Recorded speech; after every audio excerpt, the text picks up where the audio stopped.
This exhibition is called The Dynamic Eye Beyond Op and Kinetic Art, and the beyond in the subtitle is really important because we want to show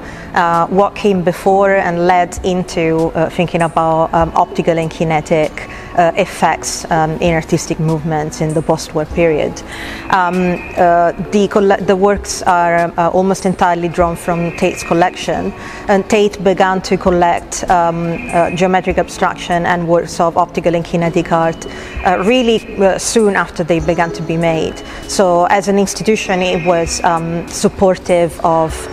this kind of artistic trends from the get-go, and continued to take a keen interest in geometric abstraction as it developed over the decades.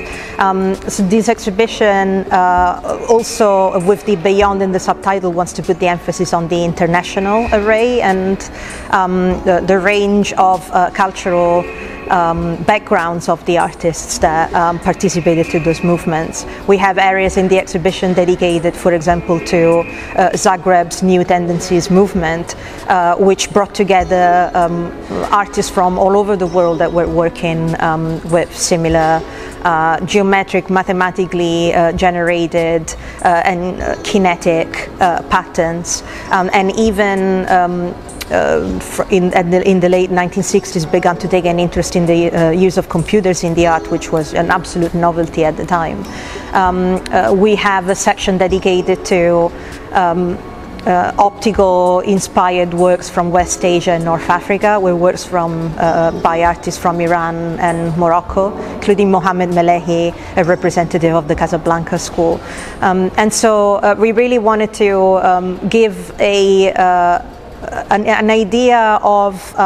what we mean when we talk about op and kinetic art being more than just rigid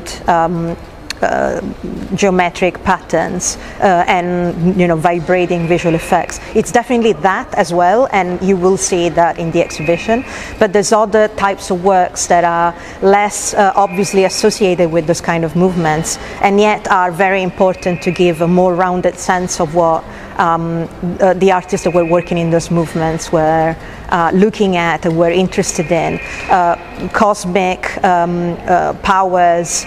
with the works, for example, of Greek artist Takis, which are less on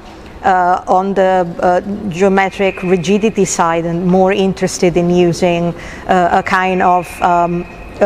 movement that's inspired by cosmic forces like electromagnetism. And so it really covers a wide array of interests in various